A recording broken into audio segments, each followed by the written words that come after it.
Farmed Atlantic salmon is one of the most popular and profitable farmed fish in the world. And the Australian state of Tasmania produces most of the farmed Atlantic salmon eaten in Australia. In just 34 years, this introduced species has grown from a handful of experimental pens to an industry worth around $1.36 billion a year to the multinational companies that own them. There are now hundreds of pens like these scattered around parts of Tasmania's coastline, but the multinational companies that own the farms want more.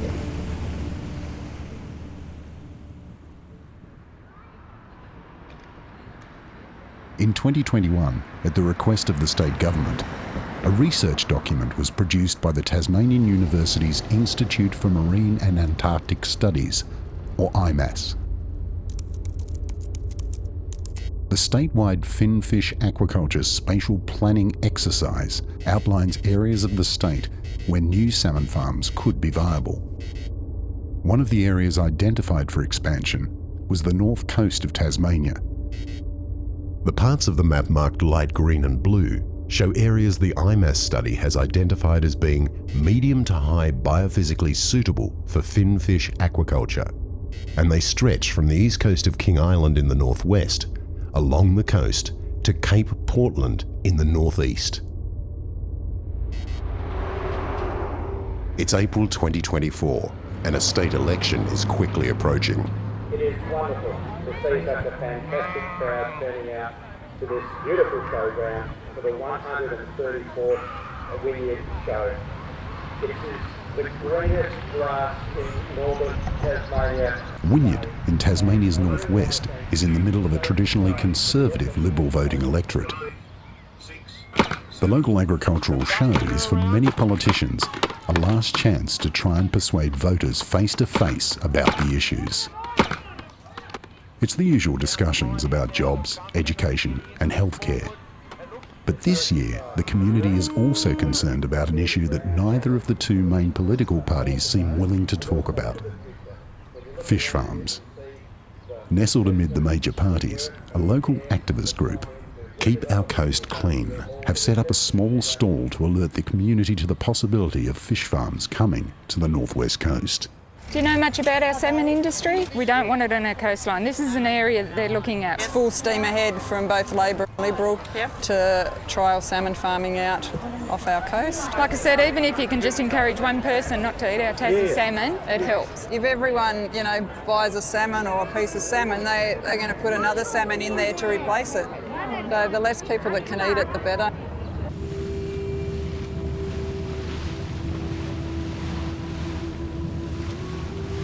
Aquaculture is the fastest growing protein producer on the planet. A multinational industry worth hundreds of billions of dollars worldwide. One of the most profitable areas of aquaculture is the production of Atlantic salmon. In just over 30 years, this fish has gone from being a luxury wild-caught delicacy to being a farmed, mass-produced staple for sushi bars, restaurants, supermarket shelves, and even luxury pet food, and is often marketed as wild salmon. Nothing could be further from the truth. Once they leave the land-based hatcheries, the salmon spend their lives swimming in endless circles in overcrowded sea cages, eating an unnatural diet of wild-caught fish, soy, and animal protein, delivered via plastic pipes which add shavings of microplastics to the ocean and the fish, and being administered large doses of antibiotics to control the diseases caused by the close confines of the fish. Wherever these farms are placed, the aquatic environment is decimated.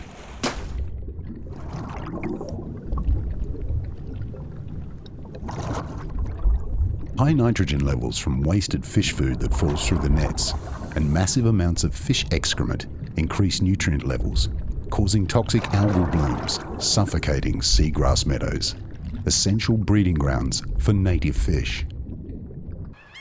The massive amounts of antibiotics fed to the fish have even been found in wild fish populations. This has serious consequences for those fish, their predators, and any human who might catch and eat them. Community after community in Tasmania has been fractured by the fish farm's seemingly never-ending expansion. We don't want the salmon farms that are polluting the whole of the environment and along the seaways, the waterways, with rubbish on the beaches. I'm from this area, from the Huon, and I'm used to a family fishing around these waters, and the report backs and what I see is that the fishing's really gone downhill now. The water's not as clean as it used to be. When I was young, I used to swim down here. So we'd gladly see them go. I don't think that dollar is worth anything.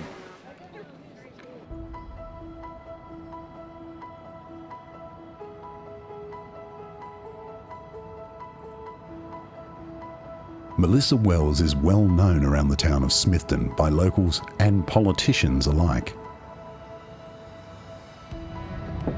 She is a community activist and regularly approaches politicians with questions and concerns that the community have raised. I do call myself a political activist and advocate for the community. It's not really being widely welcomed along the coast, especially the northwest coast. If you've ever travelled down here, you'll know from Wynyard through to Stanley, we've got some of the most beautiful coastline.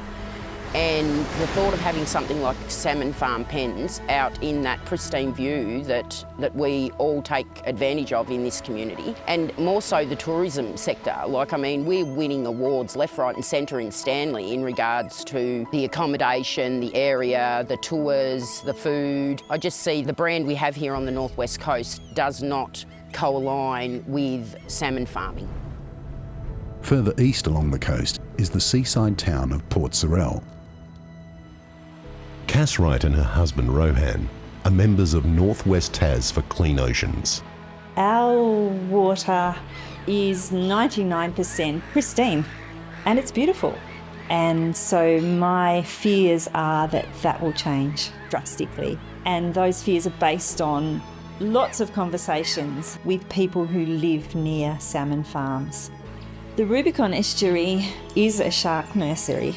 This is a really important area for those sharks to come and breed and have their young. And there are already pressures on our ocean. We don't need salmon in Bass Strait. We don't need industrial salmon on the northwest coast. One of the first things that I was involved with was a rally that we held in Burnie. This was one of the first rallies for all of us, and so we were all really frightened about whether anybody would turn up. It was cold, it was raining, but then there were people starting to arrive, and the people were right behind us. Do you know what's coming? Anybody that says this is a Tasmanian salmon, you are wrong. We don't have Atlantic salmon in Australia. They are not native to our country. In order for them to look like a market salmon, their flesh is dyed. The only reason they can survive in those pens is through the application of antibiotics and periodic bathing to get rid of the gill amoeba. So these are not happy fish. Salmon farming in Tasmania is mostly owned by two multinational companies, the Brazilian JBS Foods and the Canadian Cook Aquaculture. First, let's have a bit of a look at JBS Foods. They have a very poor environmental record and a lack of transparency with both the public and their investors. They've recently settled two of the most major court cases in industrial history for cheating their workers out of money. Now, on to Cook Aquaculture. They've been charged with numerous environmental breaches in the US and Canada. These include the use of prohibited neurotoxins on their fish, high deaths of sea life around their farms, and failures to maintain fish pens. These people are not the type of global citizen we want expanding into our waters.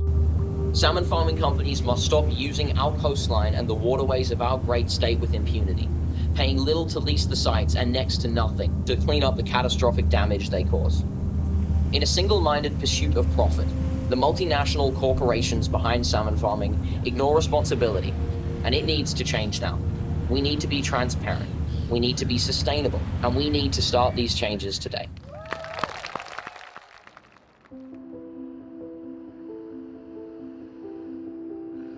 Robin Weir escaped the fish farms once already and fears that history is about to repeat itself. I grew up on the ocean. I Grew up in my grandfather's fishing boat and my uncle's sailing boat and my grandfather's hue and pine dinghy. I've always gone back to the ocean, always. I'm never happy unless I'm back at the ocean. I'm a saltwater woman. My introduction to the salmon industry in Tasmania came through a very personal experience. We lived in southern Tasmania at a little fishing village called New Beena.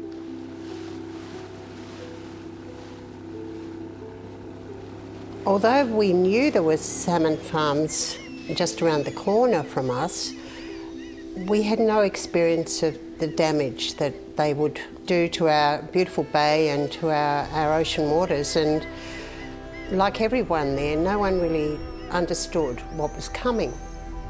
Ultimately, no one really enjoyed going down there. We couldn't swim. We certainly couldn't snorkel around the bay for crayfish as my mother had. Having discovered what was creating all this damage to our bay, we made the very reluctant decision to sell up and move to the north of the state where there were no salmon farms. Any number of scientific reports will demonstrate to you that our marine environment is decimated. Wherever those farms are, there's no other marine life, there's pollution, deoxygenated waters. It's absolutely clear that salmon farms are not an asset to Tasmania. This government, if they looked at it in a business-like manner and did a cost-benefit analysis of the industry, which a recent petition to the government advocates, I believe that the industry would deliver a loss to Tasmania. We have a thriving fishing industry. We have a very big recreational use of our oceans and waterways. But the other really important thing to remember about our economy up here is that the tourism department will tell you that most visitors here to the northwest coast are looking for environmental experiences. Our environment is our biggest asset and we can't afford to sacrifice that, and any loss in our image in terms of the environment will be almost impossible to recover.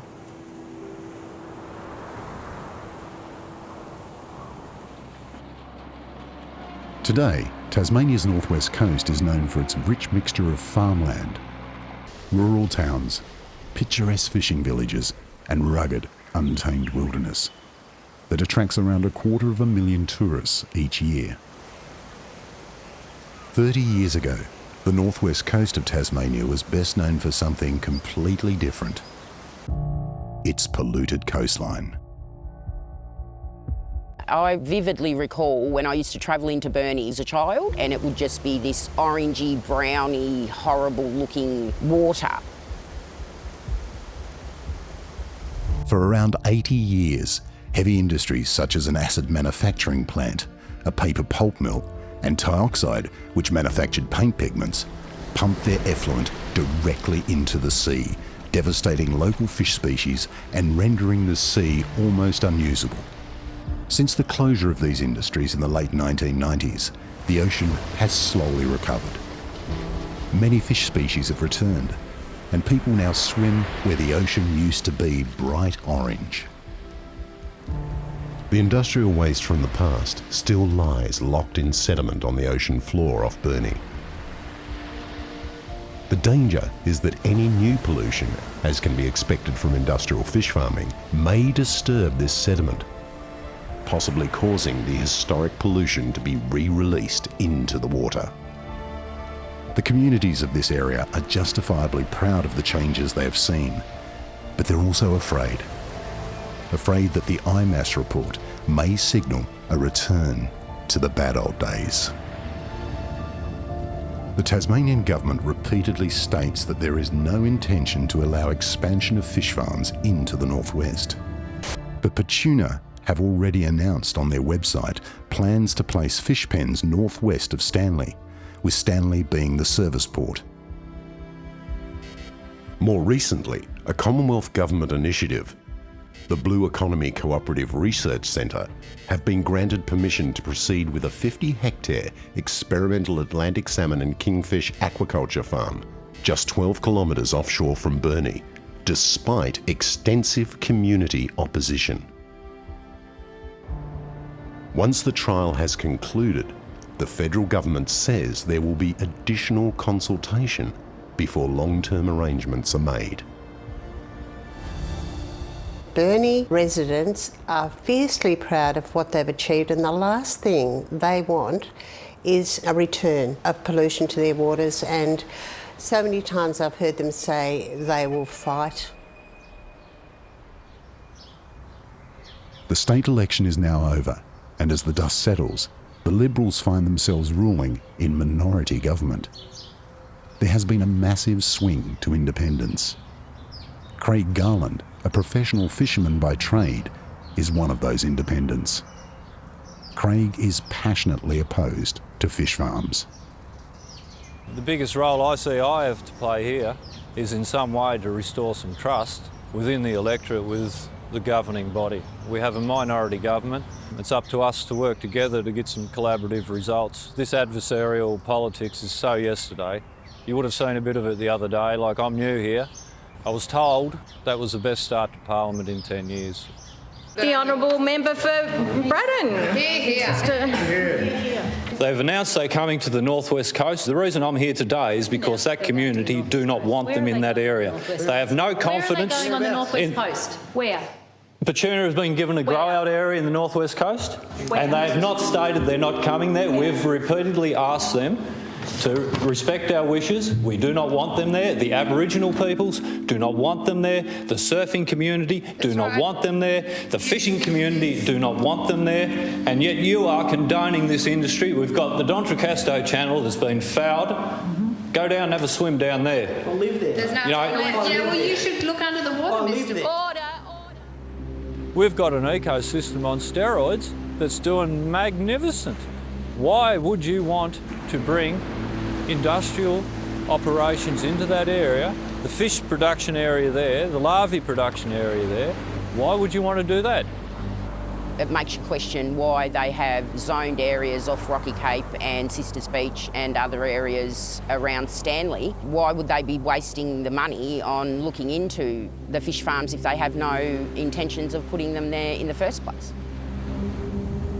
No one is going to trust the EPA, the government, or anyone else concerned with the management of this industry. We have to have an independent assessment of what is going on under those pens. Until you have that, you're clutching at straws, you don't know what you're dealing with, and you don't have the trust in the community. So to restore trust and to get us back on a playing field where we should be, that's the first step. And there's nothing wrong with that. That's not asking for the world. I certainly have had no encouragement from any politician or any senior executive in government that they are in a mood to rethink the salmon industry in any way. I just cannot fathom how they can give away Tasmania's environment. There is no access to be able to see what is happening underneath the water. You know, we see these Tasmanian devils and that are killed on the roads, and it's visually there, it's in our faces, we're driving backwards and forwards past it. But when it comes to the salmon farms, it's hidden. It's like the iceberg. The little tip is pointing out at the top, but what's happening underneath that water is just heartbreaking. For them, the ocean is an economy. When you view the ocean like that, we've seen what happens in southern Tasmania, and it's disturbing. I believe we have the power to change things. I just dearly hope something will happen, something momentous, to get people motivated to stand up and say no to this government. It's now January 2025 and a federal election is looming. Keep Our Coast Clean and Northwest Tas for Clean Oceans are asking the residents of their communities to use their vote wisely. Both the state and federal Liberal and Labor parties have declared their unequivocal support for the Tasmanian Atlantic salmon industry and its planned expansion. Vote to protect Bass Strait. Do your own research and find the candidates who will act to protect our waterways. to protect our beaches, our coastlines, and freshwater sources. To retain Bass Strait as the natural asset it is to our marine plants and wildlife, to our communities who love and rely on it, and for future generations.